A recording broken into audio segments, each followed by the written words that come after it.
beberapa masjid ya itu ngutip dana di jalan-jalan misalkan ini oke, kita ngasih karena ada pembangunan masjid, tapi berapa itu dananya gitu kan? Oh, iya. Nah, itu problem menurut saya. Itu sektor ekonomi dulu masjid. Itu konteks ekonomi lain lagi. Lain lagi ya. Itu kalau perlu bangun terus. Ya kalau berhenti. Iya. Jadi itu bukan orang masjid. Jadi ada oknum. Ada dua kelompok. Ada kelompok pengurus masjid dan ada fundraiser. Oke.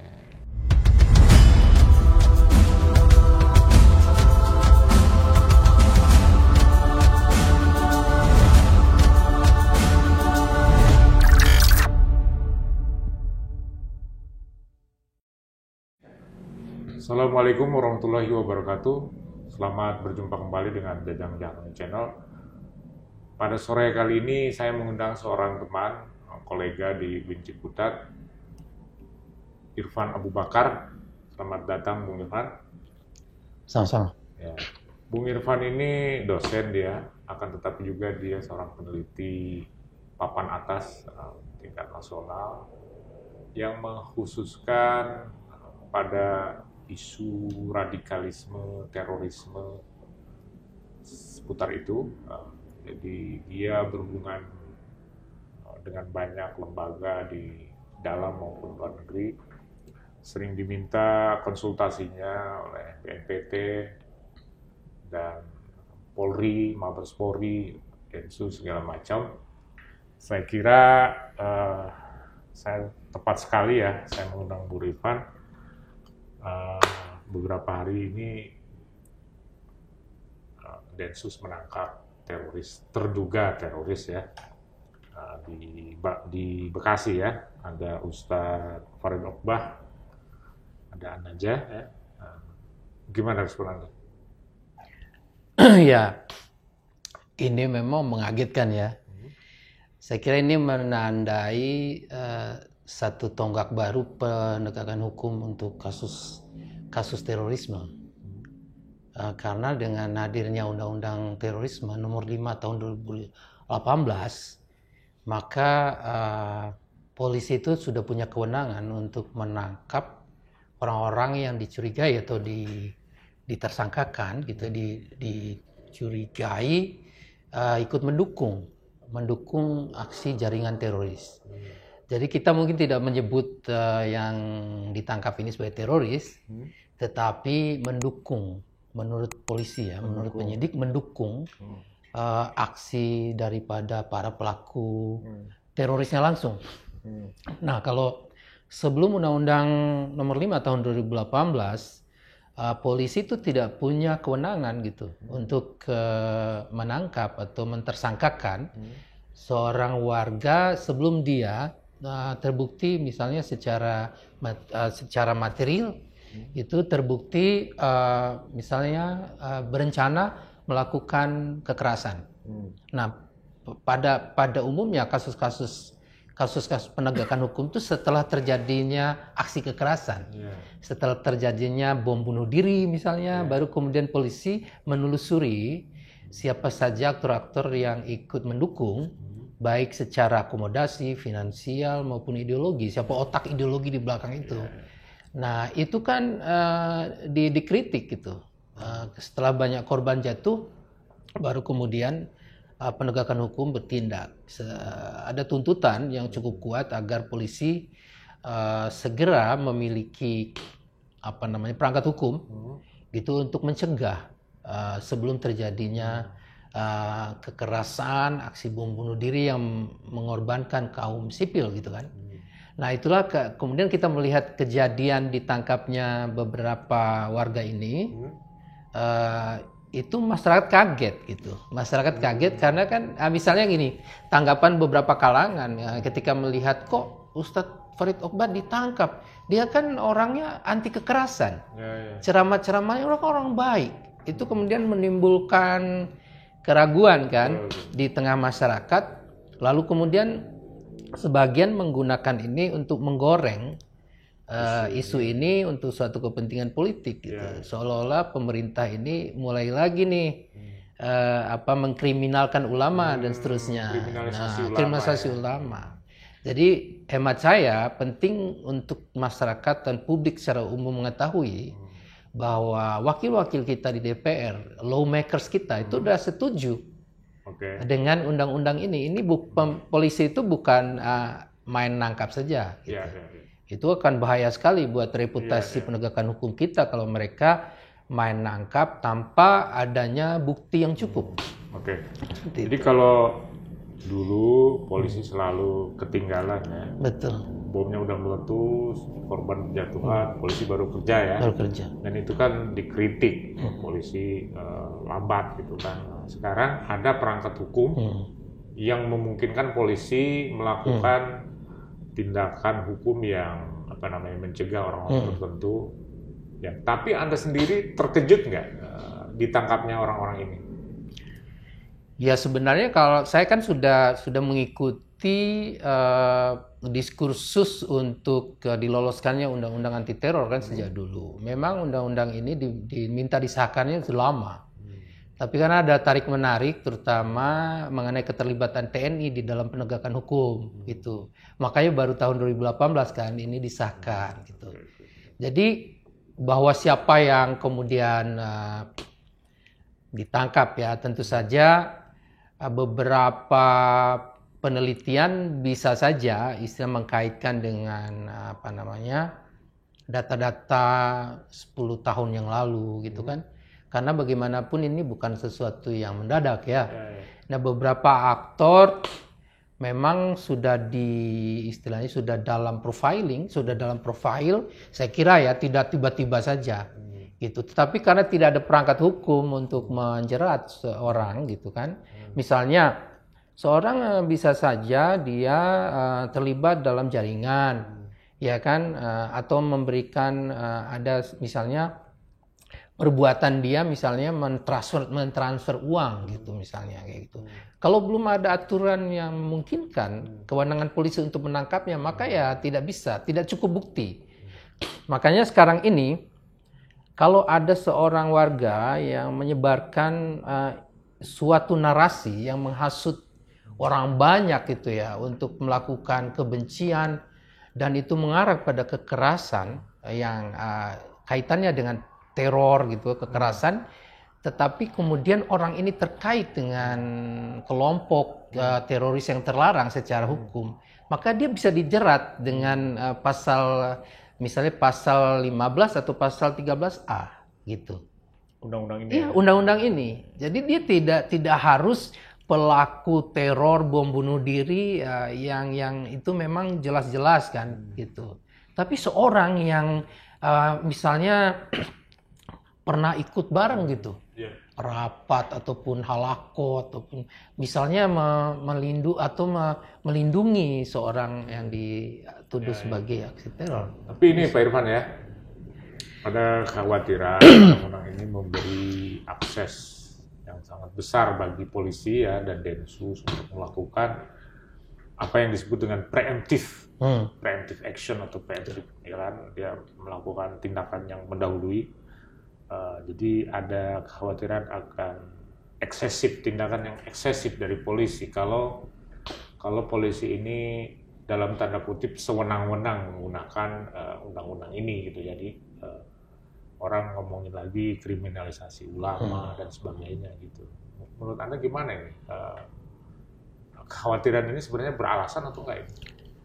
Ya, saya kira wajar saja kalau ada kekhawatiran ya. Saya kira kita perlu memelihara suatu skeptisisme yang positif gitu. Agar polisi juga benar-benar profesional di dalam melakukan penegakan hukum. Tapi kan polisi dia punya standar gitu. Dia punya dasar untuk melakukan tindakan dan ini kan akan diproses di pengadilan. Kontrol dan pengawasan kan bukan hanya di masyarakat, ya kan DPR juga akan mengontrol. CSO dan NGO yang memperjuangkan pelindungan HAM juga akan melihat proses-proses penegakan hukum ini. Jadi semua mata akan melihat. Gitu. Dan ini kali pertama ya terduga teroris berasal dari MUI gitu ya. kita tahu MUI ini dicurigai ya, diisi orang-orang tertentu gitu yang punya ideologi tertentu, ya kan? Sejauh mana MUI ini sebenarnya sudah terinfiltrasi gitu dengan kelompok radikal teroris gitu? Ya, memang ada diskursus yang berkembang seperti itu ya. Itu kemudian menyoroti MUI-nya. Saya kira penangkapan ini juga menjelaskan kepada kita bahwa seorang itu tidak harus secara terbuka gitu menunjukkan karakter teroris ataupun kekerasannya. Bisa saja itu menjadi undercover gitu ya. Artinya bisa saja di publik dia kelihatan baik-baik saja gitu ya. Tetapi di belakang dia punya agenda radikal misalnya seperti itu. Nah, di sini dalam konteks ini saya kira MUI dan para pimpinannya tidak terlalu punya cukup informasi ya mengenai apa namanya figur-figur yang ada di situ gitu. Mereka MUI itu cukup besar ya, ini ya organisasinya sangat besar. Iya, iya. Di pusat, daerah, kemudian di provinsi, kabupaten sampai kecamatan ya kan. Dan itu tidak sepenuhnya bisa diawasi oleh pusat gitu kan. Siapa yang masuk gitu kan, rekrutmen. Dan ini juga karakter MUI itu kan representatif. Ya, representatif dari kelompok-kelompok Islam. Jadi di situ tuh kan apa namanya harapan idealnya kehadiran MUI itu semua menyatukan segmen-segmen kelompok Islam baik yang dominan maupun yang minor ya, mainstream maupun yang kecil-kecil gitu. Nah, termasuk yang aktor-aktor yang ditangkap sama Densus 88 ini bukan mewakili kelompok mainstream gitu ya.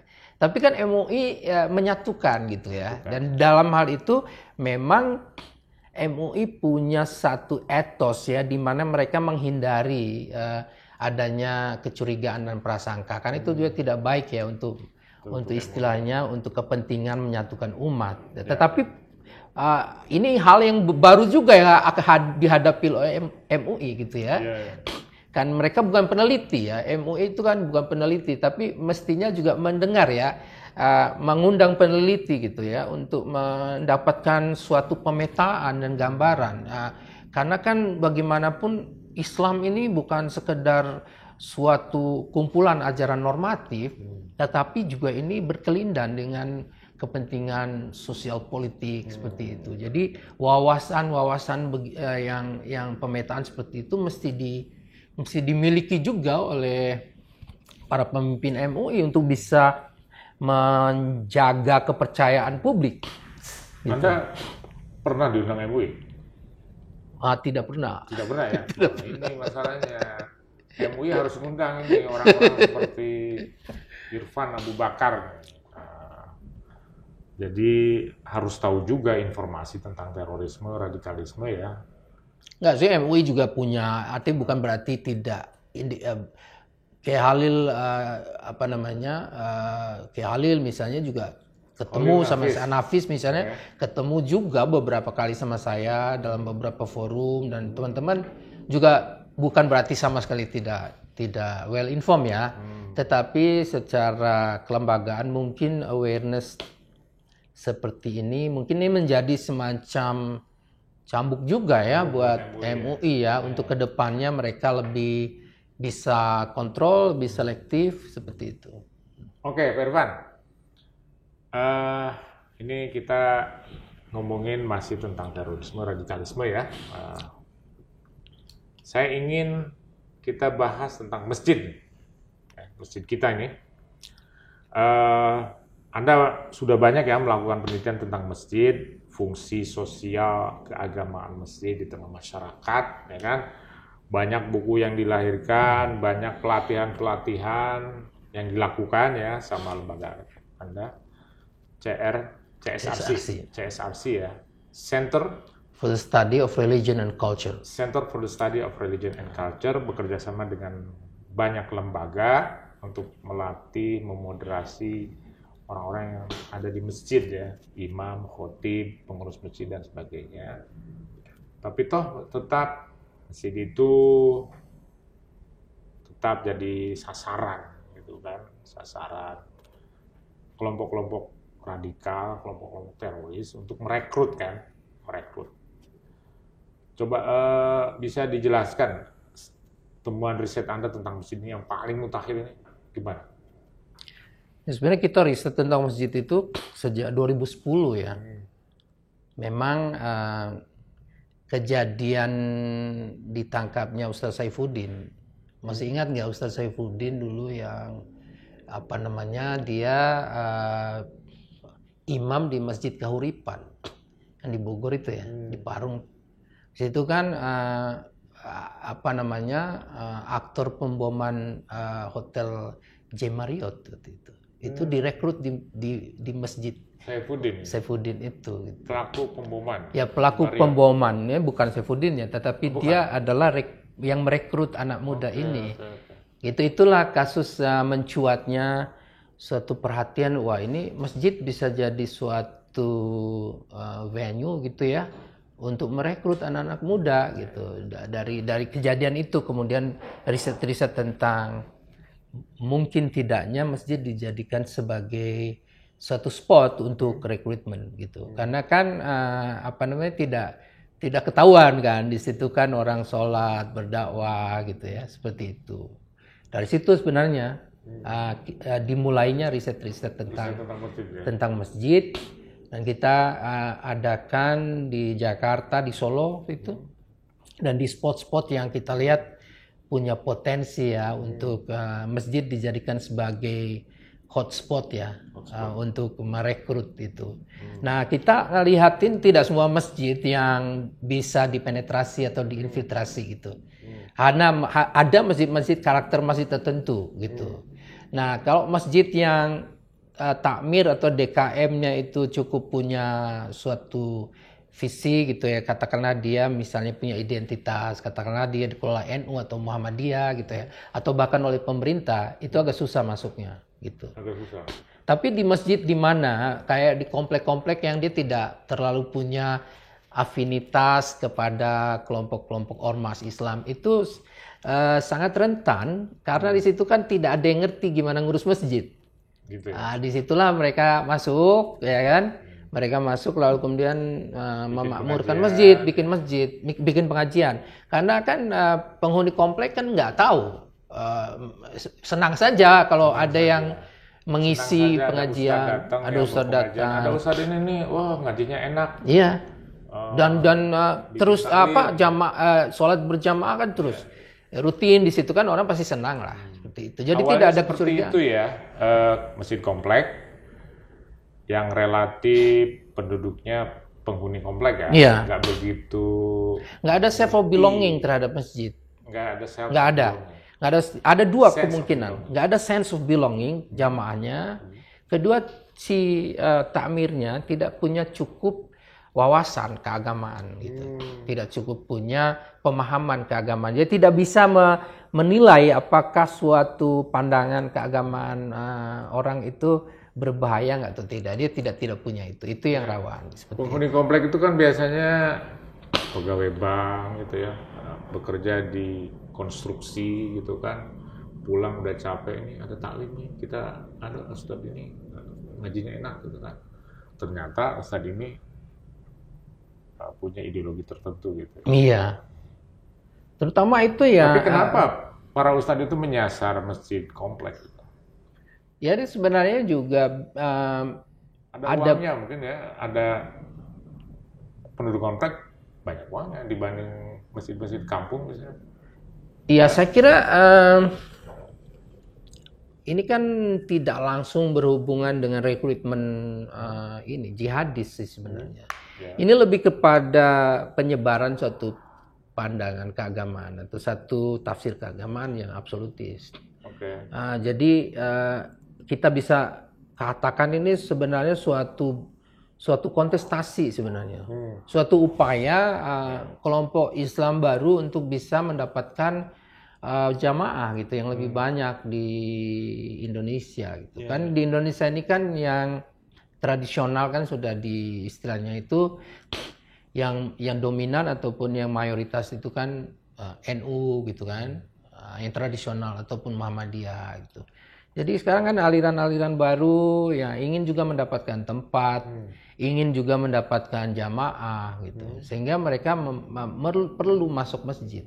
Dan militansinya cukup kuat. Nah, di situ juga mereka punya agenda. Kalau yang existing kan tidak punya agenda ya, benar-benar ingin ibadah saja, gitu kan, tidak punya agenda politik apapun. Jadi, tidak ada keinginan untuk melakukan misalnya mendakwahkan umat Islam supaya berubah gitu cara pandang politiknya kan enggak. Selain masjid komplek ya, masjid apa lagi yang mudah diinfiltrasi itu sama kelompok-kelompok radikal gitu? Iya, di beberapa kampus juga pernah. Masjid kampus ya? Ya? Masjid kampus. Pernah juga dulu di masjid kampus ya kan. Kampus apa yang paling apa namanya? Kampus apa yang kan saya kira banyak penelitian ya tentang masjid kampus dan kampus-kampus tertentu itu jadi sarang dalam tanda kutip ya. Kampus-kampus umum lah ya. Kampus umum ya. Iya, kalau kampus UIN itu relatif susah juga karena kan di situ mahasiswa dan dosen-dosennya kan memang punya background, punya dasar-dasar pemahaman keagamaan. Jadi agak susah dipenetrasi gitu. Kan akan tertolak. Jadi kampus ya sebenarnya juga apa namanya, manajemen kampus juga nggak paham gitu ya, karena proses itu kan tidak transparan juga. Manajemen proses kampus yang mana nih? Maksudnya pihak rektorat kayak gitu, dia tidak terlalu paham juga proses infiltrasi itu gitu. Itu kan berlangsung di lingkungan. Mesti diserahkan kepada DKM masjid kan? Iya. Kan mahasiswa kan di situ juga mahasiswa kan juga memanfaatkan masjid gitu. Nah di mahasiswa juga kan tidak semuanya juga paham, kan itu prosesnya penetratif sifatnya, tidak transparan. Itu masalah dengan masjid kita tuh apa sih sebenarnya? Kan masjid itu kok saya ngelihat ya, masjid kita itu terlalu terbuka, siapa aja boleh masuk, bikin taklim di pojok-pojok, bikin taklim gitu kan, tanpa izin sama apa namanya, kayak masjid kampus kita lah misalnya ya, ada kelompok-kelompok kecil 2, 3, 4 orang gitu kan mengadakan semacam diskusi ya, kita nggak tahu diskusi apa gitu kan, dan nggak ada izin gitu. Ini rumah Allah, kenapa harus ada birokrasi kan? Biasanya ada penolakan seperti itu gitu, padahal bisa jadi itu yang diskusikan adalah isu tertentu misalnya kan gitu loh. Jadi bisa nggak kita tuh meregulasi masjid supaya lebih apa namanya, supaya lebih oke lah, supaya lebih nggak terlalu rentan sama, karena saya melihat masjid itu terlalu terbuka, siapa aja boleh masuk, nah gitu loh. Itu ya kesadaran itu memang tidak dimiliki oleh semua masjid. Iya. Jadi kadang kan pengurus masjid itu senang kalau iya kan, ngajak anak-anak muda ke masjidnya susah gitu ya. Jadi ketika ada yang mau pengajian seperti itu ya mereka senang aja. Iya kayak gitu. Jadi kadang-kadang dilemanya begitu. Jadi ajak anak-anak muda malah nggak mau ke masjid. Tiba-tiba ada yang datang masa kita usir-usir kayak gitu. Nah di sisi lain memang diperlukan adanya awareness dari para pengurus masjid takmir dan DKM itu. Belakangan sih sudah mulai muncul ya, artinya early warning gitu. Ya, semacam early warning, seperti mereka harus paham juga. Anda melakukan early warning system sama melakukan ya, kita lakukan pelatihan gitu kan. Ya. Pelatihan kepada para takmir masjid, kita jelaskan ya kan, bahwa ini aliran-aliran keagamaan yang punya pemahaman yang ekstrim ya kan, yang radikal, yang takfiri ya, seperti ini gitu. Sehingga mereka juga harus tahu itu gitu. Early warning system ini adalah sistem, terjemahnya biasanya sistem peringatan dini. Cegah dini ya, peringatan dini ya. Jadi apa yang harus dilakukan ketika terjadi indikasi terorisme, radikalisme gitu. Bisa dijelaskan secara singkat tahap-tahap apa aja nih early warning system yang Anda latih di masjid-masjid itu? Ya pertama kan mereka harus paham dulu gitu ya, seperti apa ideologi radikal gitu. Radikalisme itu apa sih gitu kan. Kemudian mereka pertama tidak harus fokus kepada penampilan fisik gitu.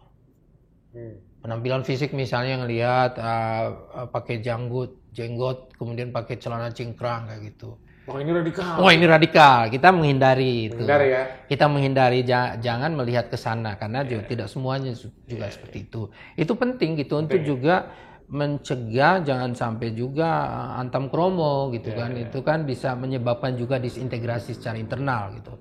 Tapi yang penting mereka itu konsepnya tahu itu.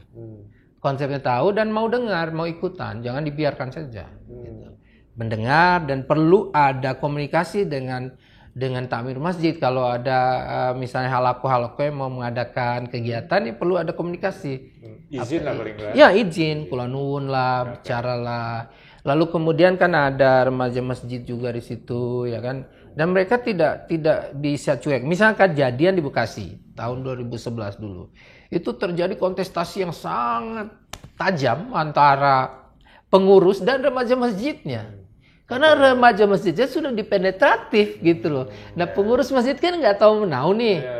Remaja masjidnya kena semua. Akhirnya remaja masjidnya melawan orang tuanya. Melawan orang tua, disalah-salahin tuh orang tuanya. Nah itu masjid akhirnya diambil alih oleh pemerintah. Itu baru aman tuh. Itu di Bekasi 2011 itu kontestasi itu keras sekali. Sekarang kan udah lumayan itu ya, udah reda itu ya karena adanya intervensi ya. Ya artinya orang-orang mulai disadarkan, pemerintah daerah juga udah mulai disadarkan, ormas-ormas Islam juga yang mainstream juga sudah sadar gitu. Anda tadi nyebut masjid pemerintah. Ini kan salah satu masjid yang juga mudah ya disusupi kan. Masjid BUMN, wah itu sasaran empuk itu. Para direksi, komisaris kan nggak mau tahu sama masjid kan? Enggak. Itu masjid perlu uang berapa sih? Kita transfer kan sama direksi sama kan? Nah, mereka nggak mau tahu. Biasanya masjid BUMN itu yang ngelola siapa? BUMN, masjid BUMN ya. Yang ngelola siapa? Nggak langsung masuk di bawah direksi kan? Ya biasanya kan mereka ya ada orang yang dipercaya untuk mengelola masjid gitu kan. Lalu orang itulah yang merekrut. Oke.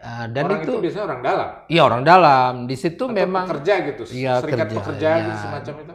Ya orang dalam saya memang yang ngurus masjid sebelumnya gitu kan.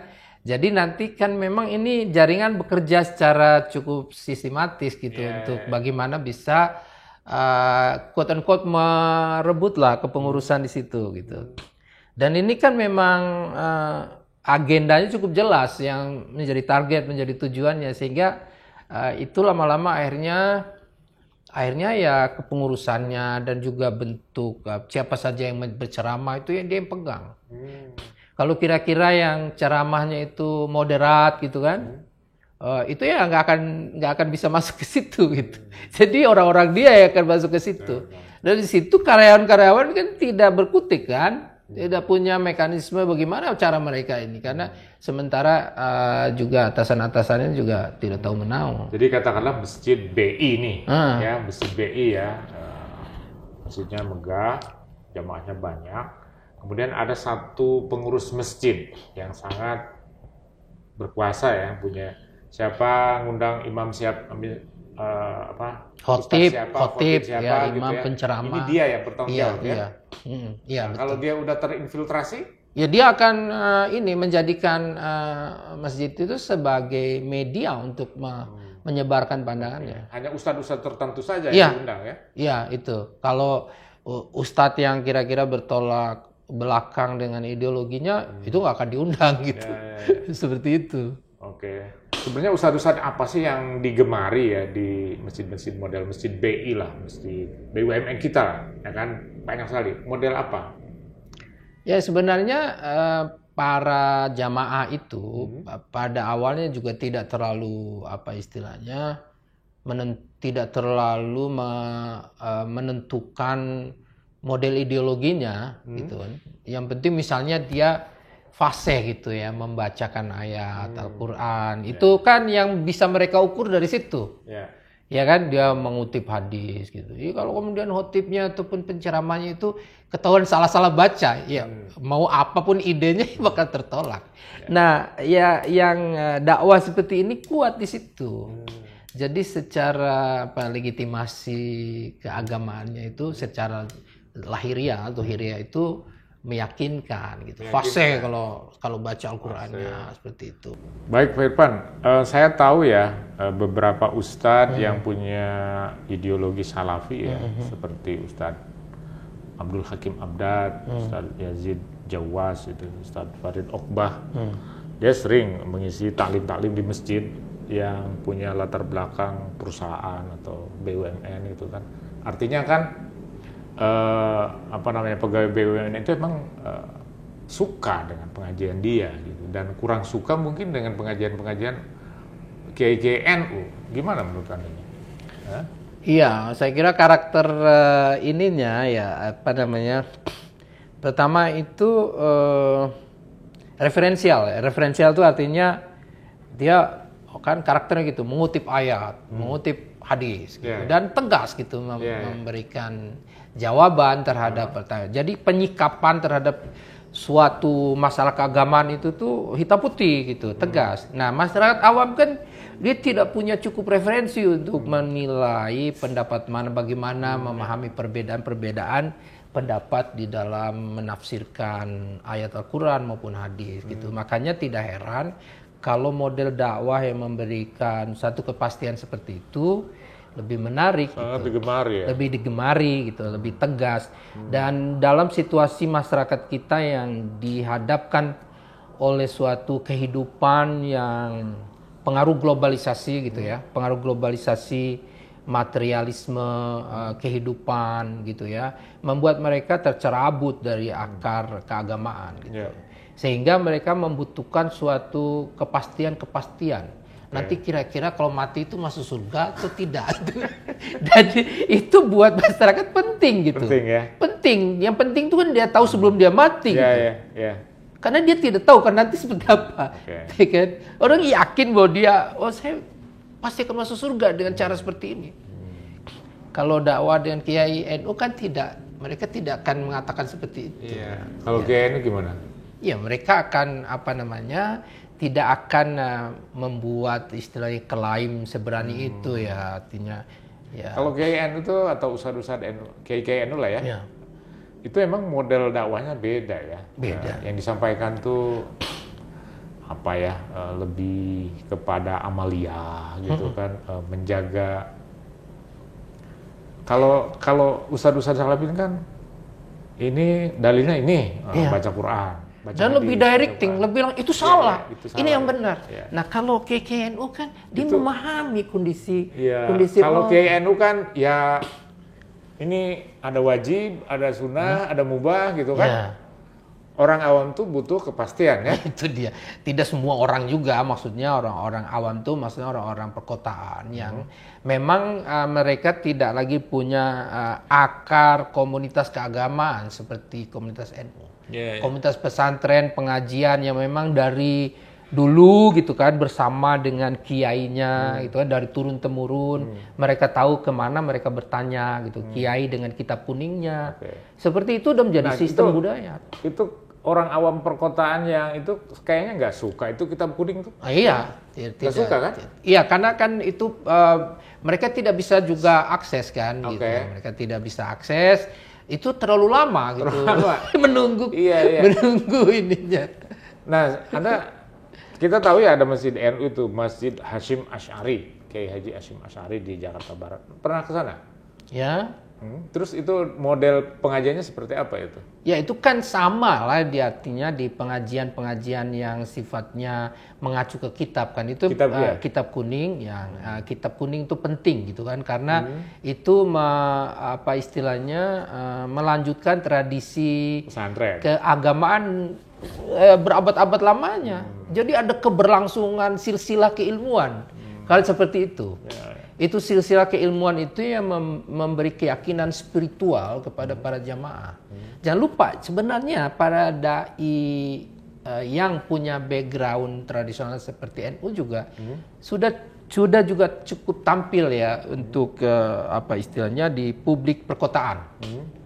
Seperti gurunya Deddy Corbuzier, Gus Miftah, misalnya seperti itu. Itu kan dia cukup artikulatif gitu terhadap masakan perkotaan yang ingin juga suatu bentuk dakwah yang lebih memberikan warna lebih toleran gitu ya, lebih memberi ruang untuk pilihan-pilihan tidak surga atau neraka seperti itu. Tapi yang itu kan baru muncul ya, anak-anak muda seperti itu dari background NU, kemudian tampil di publik dan banyak juga yang termasuk dari Corbuzier yang salah satu yang kemudian terpengaruh kan. Artinya bukan berarti di NU itu tidak ada varian seperti itu. Jadi sudah ada. Mungkin juga karena melihat tantangan-tantangan dakwah. Kita sangat moderat, sangat toleran, sehingga orang kayak Deddy tertarik. Gitu. Dan tidak berat kan? Tidak berat, ya kan? Dakwahnya itu sangat mudah sekali menurut saya. Tidak menjudgment gitu kan? Tidak. Orang kalau didakwahin surga neraka, Deddy ya lari itu ya, Deddy Corbuzier. Betul, dia bisa menembus ya. Ya, itu juga memberi semacam alternatif gitu ya kepada orang-orang perkotaan yang sebelumnya hanya punya satu pilihan gitu. Nah, Pak Irfan, ada satu lagi masjid nih yang menarik nih, yang orang nggak begitu banyak tahu ya tentang masjid ini. Masjid polisi sama TNI ini gimana nasibnya? Di markas-markas TNI, markas-markas polisi gitu. Nah, ya sebenarnya beberapa yang saya tahu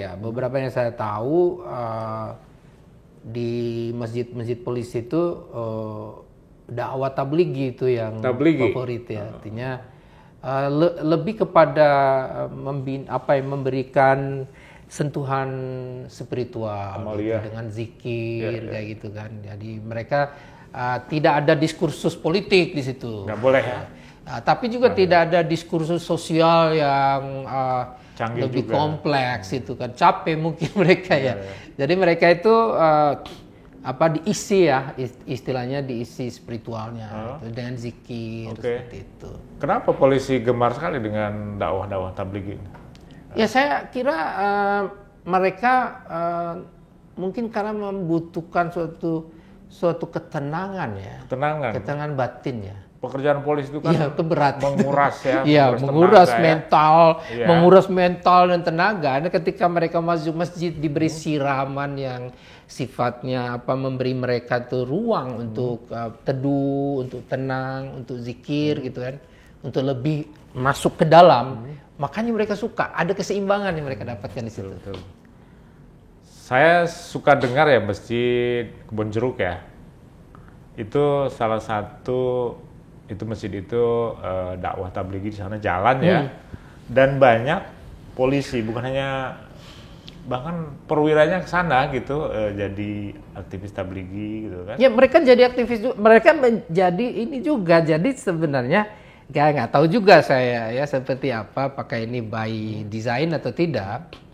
Tapi memang beberapa perwiranya yang mungkin tidak lagi bisa terlalu aktif ya gitu, mungkin tidak bisa naik pangkat. Ya, mungkin ya gitu, tidak bisa terlalu aktif gitu. Jadi ada ruang di situ untuk apa bisa disimpulkan begini Pak Irfan? Karena dia nggak bisa naik pangkat. Sementara dia ngelihat juniornya naik pangkat lagi, itu kan menyakitkan hati, ya kan? Udahlah saya ibadah. Kan bagus kan? Kan bagus, artinya dia manajemen stresnya dapat gitu. Dan bayangkan, misal dia bicara dengan istilahnya sebagai polisi, tapi dia bicara dengan kapasitas dia sebagai seorang ustadz, itu beda. Beda ya? Beda gitu. Itu beda. Dari secara psikologis. Jadi ya sepanjang itu positif, saya kira atasannya gitu. Dan itu memberi ruang. Karena kan begini Pak Irfan, kalau dia masih punya peluang untuk naik pangkat, dia akan ngejar pangkat itu kan. Itu dia. Sampai jenderal. Nggak mungkin masuk tablighi. Nggak mungkin masuk tablighi. Nggak sempat lah dia. Iya. Tapi karena udah berhenti di kolonel, sementara ini juniornya naik lagi. Aduh. kita bisa bayangin lah polisi-polisi kayak gitu. Akhirnya dia, udahlah, saya naik pangkat di sini,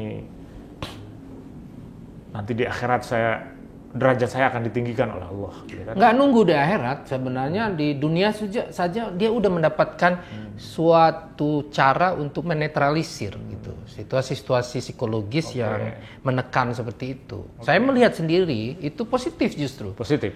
Ya meskipun memang tentu saja harus ditingkatkan ya wawasan keagamaannya ya.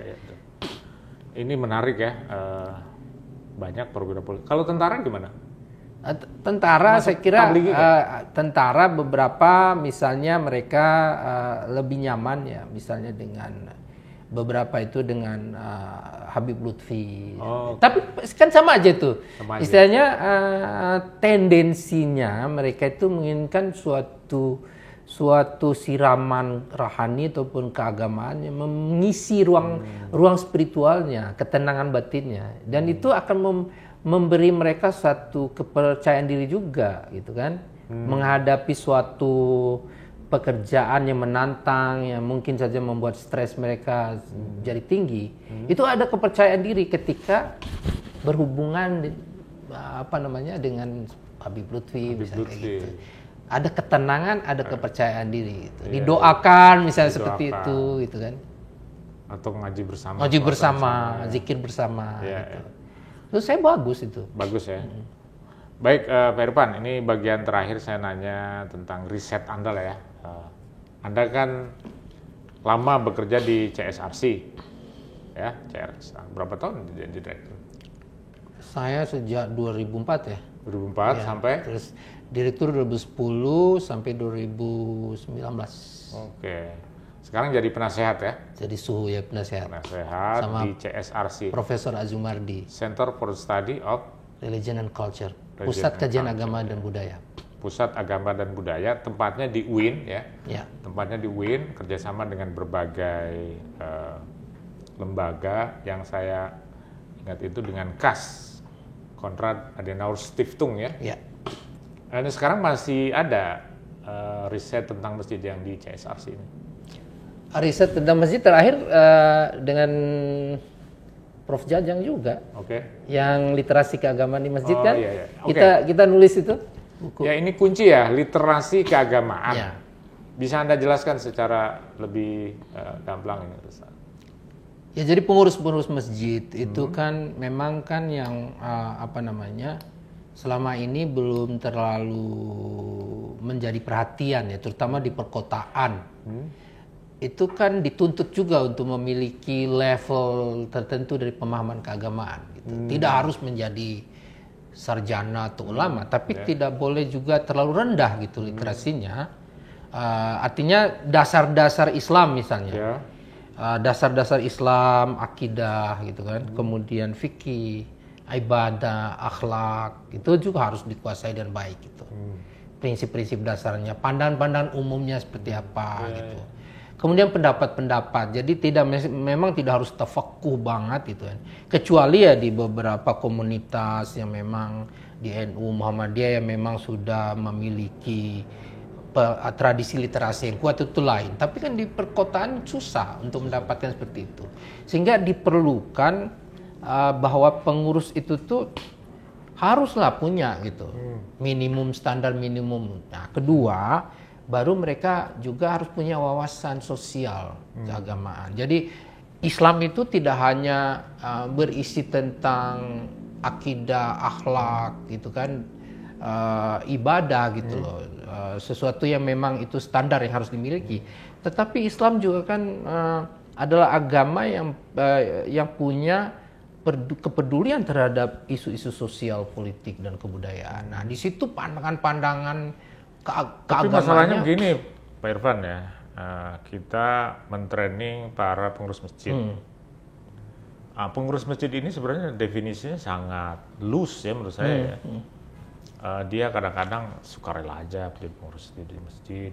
Tapi karena nggak ada insentif gitu, ngapain juga gitu mati-matian di masjid gitu kan. Jadi sekedarnya, bekerja di masjid itu sekedarnya. Kalau Anda tahu nggak itu pengurus masjid itu ada honornya nggak sih? Kan kalau nggak ada pekerjaan itu nggak jelas, mana mau sih orangnya? Ya memang di beberapa masjid yang didirikan ya katakanlah oleh perusahaan-perusahaan gitu.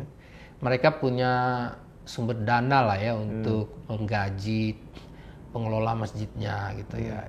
Bisa mereka ambilnya dari PT IKI misalnya, alumni PT IKI itu kemudian jadi pengurus masjid. Ada di situ mereka. Tapi itu kan masjid-masjid BUMN. Masjid-masjid komplek besar. Tapi di beberapa masjid yang lain yang memang sudah didirikan oleh komunitas atas kesadaran mereka membangun masjid, mereka punya tanggung jawab untuk memiliki dan merawatnya. Dan itu biasanya susah dilepas itu. Kalau misalnya dia udah jadi ketua takmir, dia nggak mau juga karena dia dapat pahala di situ. Jadi gitu ya. kita nggak bisa selalu melihat kepengurusan masjid itu berdasarkan insentif material. Di komunitas tertentu yang dia bangun itu masjid, dia ingin mati pada saat dia menjabat sebagai pengurus. Jihad. Iya. Kadang-kadang itu problem karena yang mudah-mudah ingin menggantikannya. Nggak ada mekanisme baku ya, jadi suka-suka. Nggak ada Masjid ini mekanisme. sudah makmur, masjid ini sudah makmur ya udah saya jadi takmir gitu kan. Ya, jadi di situ takmir, apalagi bisa menjadi imam gitu kan. Iya. Menjadi imam itu suatu kepuasan tersendiri. Jadi kuncinya masjid harus punya sumber daya yang memadai gitu kan. Ya, harus punya. Bisa dari perusahaan kalau di masjid perusahaan ya, atau bisa dari masyarakat kan gitu. Ya kalau di kayak masjid kompleks kecil di mana masjid didirikan oleh komunitas, ya mereka yang akan mendanai masjidnya gitu. Dan itu masjid terus jalan dengan pendanaannya sendiri gitu kan. Lalu kemudian mereka mengadakan pengajian rutin. Saya juga termasuk pengisi rutin ya. Masjid. Di kompleks saya ya, subuh, terutama Subuh subuh. ya. Saya kira ya orang-orang seperti kita harus turun gitu. Betul, itu kuncinya ya. Karena kalau tidak turun, mereka tidak mendapatkan literasi. Iya. Gitu, yang kita istilahnya harapkan itu siapa yang akan memberikan mereka. Tapi biasanya orang moderat itu malas itu, Pak Irfan. Ya, memang harus. Orang UIN coba siapa yang mau turun ke masjid, ya kan? Ya banyak juga sih sebenarnya. Banyak juga yang turun. Menurut saya itu harus karena itu tadi di samping itu akan menjadi sumber daripada ketahanan masjid, resiliensi masjid terhadap penetrasi ideologi radikal. Itu juga akan meningkatkan tadi itu literasi. Betul. Saya setuju. Jadi orang moderat harus turun ke masjid. Harus melakukan literasi dan tidak harus tiap saat ya. Dan jamaah masjid itu paham. Betul. Sepanjang mereka meluangkan waktu untuk mengisi pengajian di jadwal-jadwal tertentu, mereka udah paham kesibukan, ya kan tanggung jawab lain. Tapi sebagai organisasi masjid ya, masjid bukan hanya bangunan tapi organisasi, ada orang di situ, ada pengurus. Ini kan mengutip dana dari masyarakat. Ya perlu diaudit nggak masjid itu? Ya sebenarnya ini kan proses internal audit itu berlangsung. Internal audit itu kan tiap Jumatan kan diumumkan itu internal audit. Itu internal audit ya? Iya, internal audit itu kan, apalagi kan masyarakat jamaahnya berapa sih di komplek itu kan? Tapi saya ngelihat begini Pak Irfan ya, saya beberapa masjid ya itu ngutip dana di jalan-jalan misalkan ini oke, kita ngasih karena ada pembangunan masjid, tapi berapa itu dananya gitu kan? Itu problem menurut saya. Itu sektor ekonomi dari masjid. Itu konteks ekonomi lain lagi ya. Itu kalau perlu bangun terus. Ya kalau berhenti. Ya. Jadi itu bukan orang masjid. Jadi ada dua kelompok. Ada kelompok pengurus masjid dan ada fundraiser. Itu fundraiser itu. Jadi dia yang melakukan itu. Ya kan, nanti bagi dengan manajemen masjid untuk masjid dan mereka juga dapat. Makanya masjidnya lama kan selesainya. Nggak selesai. Iya, kalau selesai susah itu. Problem. Kalaupun selesai, bangun lagi. Ya, dan kita nggak tahu nilai bangunannya berapa dan sebagainya. Itu problem lah. Jadi saya sepakat banyak problem di masjid kita ya. Banyak problem di masjid kita. Nah, kita sebagai jamaahnya harus tahu, harus sadar bahwa keberadaan kita di masjid itu diperlukan, ya kan? Betul. Bisa menyumbang lewat materi, uang, segala macam, bisa menyumbang lewat ilmu, ya kan? Betul. Ini yang dimaksudkan dengan literasi keagamaan. Jadi masjid bukan sekedar bangunan, nggak ada ruhnya gitu kan, harus ada ruhnya. Karena masjid itu begitu. Anda dulu sebut sebagai masjid sebagai sentral peradaban. Iya, itu saya buku. ingat itu. Ada buku dikarang oleh Sidi Ghazalba. Sidi Ghazalba. Ya, tahun 70-an apa 80-an ya. Masjid sebagai pusat kebudayaan Islam. Karena masjid itu bukan sekedar bangunan, tapi dia ada masjid, ada komunitas ini yang mensupport. Betul. Itu loh. Terus. Ini sosial ini, pusat sosial juga, pusat community center. Iya, community center. Nah, itu yang nggak muncul sekarang gitu loh. Jadi si takmir tidak tahu bagaimana menjadikan masjidnya sebagai community center. Iya. Ada beberapa masjid punya dijadikan community center ya. Paling nggak jadi tempat pernikahan gitu ya. Oh iya. Nah, kan ada pemasukan kan? Ada. Juga saya pernah mendengar itu masjid mana itu ada amal, ada bazar, juga ada jazz gitu, ada jazz performance gitu, kan luar biasa itu. Ya biasanya masjid-masjid perkotaan Sunda Kelapa dulu tuh punya seperti itu. Yeah. Itu beberapa anak muda perkotaan yang kemudian pengen juga mendapatkan akar keagamaan di masjid. Itu difasilitasi. Seperti itu. Tapi sekarang udah ketika puritanisme mempenetrasi masjid itu jadi problem di situ. Problemnya? Karena tadi itu nggak boleh. Ya. Banyak nggak bolehnya kalau kayak gitu. Dan kita sering mendengar ya pengurus masjid, ada 2 pengurus masjid ya, pengurusan ganda gitu ya. Sampai si khotib nggak boleh khutbah gitu kan, sampai bertengkar di dalam masjid gitu kan. Ini kan sangat memalukan saya kira. Ini tuh gejala yang mulai menguat. Yang mana nih? Konflik internal masjid, dan konfliknya itu bukan sekedar masalah manajerial, ideologis. Gitu. Itu yang repot sekarang, karena kalau udah ideologis kan susah untuk dipertemukan ya, susah itu. Masing-masing mempertahankan prinsipnya. Gitu. Di situ memang saya kira tantangan kita ke depan ini untuk bagaimana memberdayakan masjid ya untuk bisa mengatasi hal-hal seperti ini. Gitu. Baik Pak Irfan, sebelum ditutup Anda ada closing statement yang bisa disampaikan ke audiens? Ya, saya kira kita ya kembali kepada pembicaraan kita di awal ya. Masjid ini kan sebenarnya pusat literasi agama Islam. Dan kemudian dari situlah masyarakat Islam mengembangkan kebudayaan dan peradabannya. Kita harus mencegah jangan sampai masjid ini menjadi sarang di mana anak-anak muda kita yang mau tumbuh berkembang gitu ya, untuk mengembangkan kebudayaan dan peradaban Islam ini kemudian menjadi para bom bunuh diri seperti itu. Kita harus mencegahnya gitu. Ya, dengan cara tadi itu kita harus bangkitkan kembali revitalisasi fungsi-fungsi masjid itu supaya anak muda yang tercerabut itu bisa kembali, tetapi dengan satu ketertarikan ya. Mereka bisa tertarik di situ dengan memberikan kegiatan-kegiatan yang membuat mereka istilahnya sebagai anak muda itu bisa diberikan tempat di situ, difasilitasi di situ. Saya kira itu yang harus kita pikirkan. Ya. Baiklah saudara-saudara sekalian, tak terasa waktunya sudah hampir habis. Menarik sekali ya bicara dengan Pak Irfan Abu Bakar tentang masjid, fungsi sosial keagamaannya, hubungannya dengan kelompok-kelompok masyarakat yang ada di sekitar kita. Dan selalu masjid itu saya kira karena fungsinya yang begitu strategis, selalu menjadi incaran kelompok-kelompok tertentu ya, yang ingin menjadikan masjid sebagai sarana untuk menyebarkan ideologi, apalagi ideologinya itu ideologi yang radikal dan ideologi teroris gitu kan. Nah, ini jangan sampai terjadi. We have to go back to the mosque, ya kan? Kita sebagai orang moderat harus kembali ke masjid dan aktif di masjid.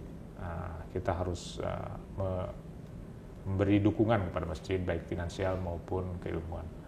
Baik Pak Irfan, terima kasih atas bincang-bincangnya. Nanti kita ngobrol lagi di lain kesempatan pada isu yang berbeda ya. Pada pemirsa sekalian, jangan lupa untuk subscribe terus channel ini, Jajang Jaruni Channel. Silahkan share dan komen dan like. Dan kita akan kembali lagi dengan isu-isu yang lebih menarik. Assalamualaikum warahmatullahi wabarakatuh. Waalaikumsalam warahmatullahi wabarakatuh.